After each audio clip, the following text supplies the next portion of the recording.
When you look at the different approaches to conflict management, we begin first with a very passive approach to conflict management, that is withdrawal, also termed avoidance in the Thomas Kilmann conflict assessment that I'll be posting on WebCT for you. Withdrawal is where you don't engage in the conflict, and that is by either physically, emotionally, or mentally just avoiding it. And in some cases, physically, that is where you withdraw yourself from the relationship or from the situation in which the conflict is going on. Some people just get up and leave. And at times this could be effective. For example, if you feel your emotions building, you're very frustrated, maybe you don't want to say or do anything that you don't mean at the moment, and you feel fearful for how you may react, then maybe it's best that you do withdraw, cool off, and then come back and talk out the conflict at a later time. Some people, though, it's not just a physical withdrawal, they mentally and emotionally will refuse to deal with the conflict and sometimes even acknowledge that there's a conflict going on, yet they still have the growing sense of frustration and feeling like they're not able to have their voice heard, because in passivity, you never actually assert what you think or how you feel, and so you never give voice to that, and you feel many times like you're being mistreated even though you're not choosing to voice your concerns. Accommodating is another style that's related to passiveness, and it is where you yield to the other person. You're continually accommodating to them.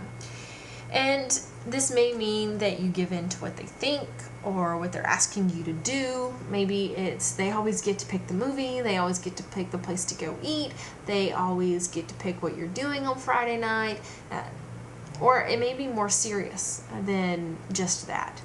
It may be that the other person is now controlling your time. They're controlling what you're doing and how you're spending that time, maybe even controlling your money. And you realize that you've accommodated everything to their interest, to their needs and their wants, yet you haven't exerted any of your own. And in some cases, we may feel like accommodating is a good strategy because we may feel like the conflict is not worth it, or that they want something much more than you do, and you may feel in the future that maybe they'll be accommodating to you or yielding to you when you really want something and they don't want it as bad. It might be that you're in the workplace and you feel because of authority structures that you need to accommodate and yield. It may be in your family that you feel like there's a power imbalance because you don't hold the power. You're maybe the child and it's a child-parent relationship. So there may be legitimate reasons why accommodating may be effective for you at a given time. But this is a primary style of how you deal with all conflicts. Just like the withdrawal style, it's not going to actually engage the conflict and you're not going to really talk it through or discuss it, meaning that you're never going to actually reach resolution. Forcing is where you have to have your way and you try to force the other person to see it your way. Lots of times this is very much ego involved, and this is not effective because it is aggressive and it never allows the other person to assert themselves, and it doesn't recognize what their wants, desires, concerns are in the relationship. If forcing is your primary style of dealing with conflict, you will probably be labeled as coercive and controlling and difficult to deal with. And so you want to find a more appropriate way of dealing with your conflict. There may be a few circumstances where forcing may be seen as necessary. The example that comes to my mind most readily is going to be a parent-child relationship, maybe where it's a young child and the parent wants to make sure that the child is protected, and the child may not be very good at listening yet. They're still learning those listening skills because listening is learned. And to protect them, they may force them to do a particular behavior by physically maybe like removing them from a situation where they could get hurt. I'm trying to think of any other examples, and they're just not coming to my mind right now, although there may be some appropriate examples of forcing. Compromising is where both parties give in. The problem with a compromise is that you have to give up something that you want, and so does the other person. And so in the end, you have a solution that maybe you can live with, but you're not really happy with. And that's the problem with the compromise. Obviously, if you don't have a lot of time to hash out the conflict, a compromise may be appropriate in order to move forward because you don't have the time to deal with it. But probably a more effective way is if you're willing to compromise, then you should be willing to collaborate with the other person. If you're willing to give in on something, you should be willing to collaborate with them to reach a solution that you both would enjoy and you both benefit from.